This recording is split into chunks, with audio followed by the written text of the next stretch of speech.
आज हम बात करेंगे क्वेश्चन नंबर 5 की। तो क्वेश्चन नंबर 5 क्या कहता है कि so that the signum function F R से R given by F of X is equals to 1 0 -1 if X is greater than 0, X is equal to 0 पर 0 दे रखा है, -1 if X is less than 0 is neither 1 1 nor onto. यानी ये हमारा ना तो 1 1 होगा और ना ही ऑन टू होगा। ऑन टू तो हम देख सकते हैं कि अगर हम कभी किसी भी फंक्शन को ऑन टू देखना है ना, तो हमें उसका रेंज देखना चाहिए कि इस फंक्शन का जो है वो रेंज सेट क्या आएगा। अब यहाँ पे हम देख सकते हैं कि इसका रेंज सेट क्या आएगा इस फंक्शन का। उसमें 3 ही एलिमेंट होंगे, या तो 1 होगा या 0 होगा या -1 होगा। तो 3 एलिमेंट होंगे, और जबकि रेंज सेट क्या होना चाहिए, पूरा कोडोमेन होना चाहिए, तब हम कहेंगे कि फंक्शन हमारा ऑन टू होगा।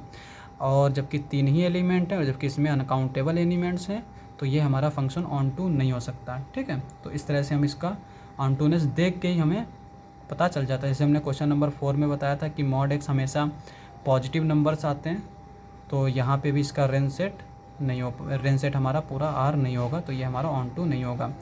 तो इसको पहले हम सिग्नम फंक्शन के बारे में देख लेते हैं कि ये फंक्शन होता किस तरह का है। ठीक है,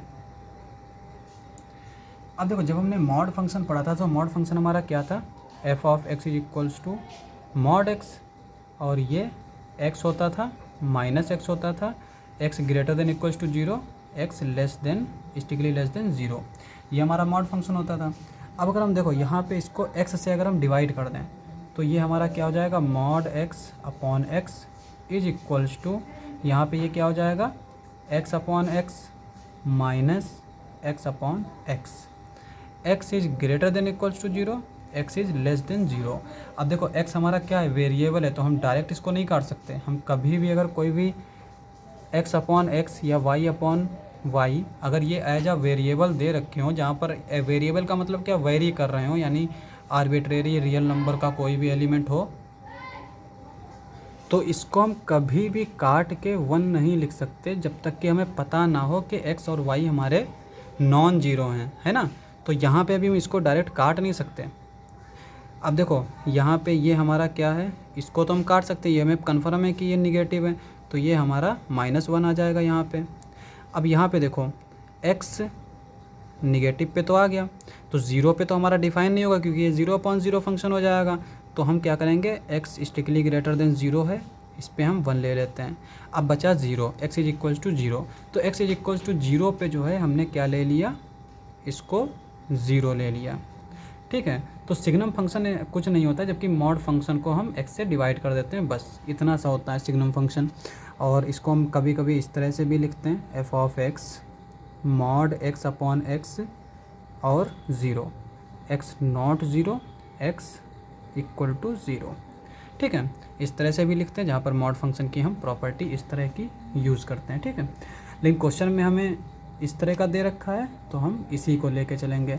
अब हमें शो करना है कि ये 1 1 नहीं होगा, तो देख सकते हैं कि हम इसमें काउंटर एग्जांपल लेते हैं। जब भी हमें कुछ चीज़ डिस्प्रूव करनी होती ना, तो हम काउंटर एग्जांपल लेते हैं। हमें यहाँ पे डिस्प्रूव करना है कि ये 1 1 नहीं है, तो हम क्या करते हैं, x को 1 ले लेते हैं और y को -1 ले लेते हैं। और डिस्प्रूव करने का भी तरीका क्या है कि हमें ये पता चल जाए कि फंक्शन जो है किसी पॉइंट पर क्या वैल्यू दे रहा है। अब अगर हम जो है दोनों पॉइंट अगर हम पॉजिटिव ले लेते हैं तो हमें 1 1 मिल जाएगा, है ना, और अगर निगेटिव ले लेते हैं तो -1 मिल जाएगा। और अगर हम पॉजिटिव और निगेटिव अलग अलग लेते हैं ना, तो हमें 1 और -1 मिलेगा।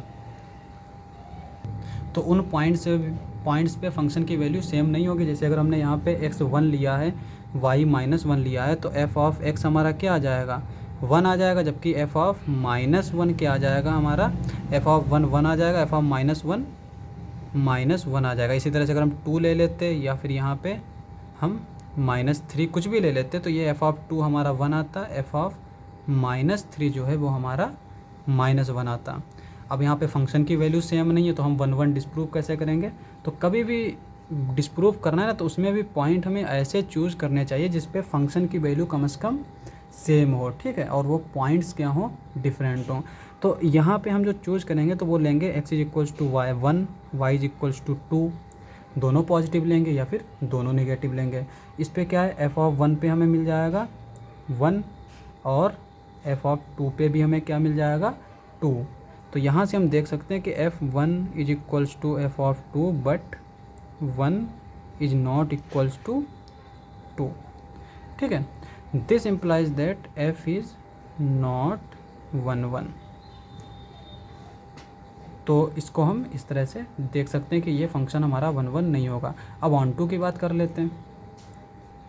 जबकि हमने पहले ही बात करी थी कि ऑन टू फंक्शन क्या होता है कि उसके रेंज में पूरा कोडोमेन आना चाहिए, जबकि हम यहाँ पे देख सकते हैं कि रेंज सेट इसका क्या आएगा, range of f is equals to 1 आएगा, 0 आएगा और -1 आएगा। इन 3 पॉइंट के अलावा कुछ नहीं आएगा। तो हम यहाँ से देख सकते हैं कि ये हमारा कभी भी r के इक्वल नहीं है, ये सेट हमारा r के इक्वल तो हो नहीं सकता। तो इसका मतलब ये ऑन टू नहीं हो सकता। ठीक है, या फिर हम एक काउंटर एग्जांपल दे सकते हैं, जैसे कि 2 हमारा r में है, r हमारा ये कोडोमेन वाला है। This implies that there does not exist any x belongs to r। x हमारा ये r कौन सा है, ये हमारा डोमेन वाला r है। Such that f of x is equals to 2। कभी भी किसी भी x की वैल्यू r की वैल्यू के लिए ये हमारा 2 के इक्वल तो हो नहीं सकता। तो इसका मतलब f is not onto, तो ये हमारा ऑन टू भी नहीं हो सकता। यही हमसे पूछा गया था कि फंक्शन जो है ये हमें डिस्प्रूव करना था कि ये ना तो ऑन टू होगा और ना ही 1 1 होगा। तो हमने वो कर दिया। तो आज के लिए बस इतना ही। अगर हमारा वीडियो अच्छा लगे तो हमारे चैनल को सब्सक्राइब करें। मिलते हैं अगली वीडियो में।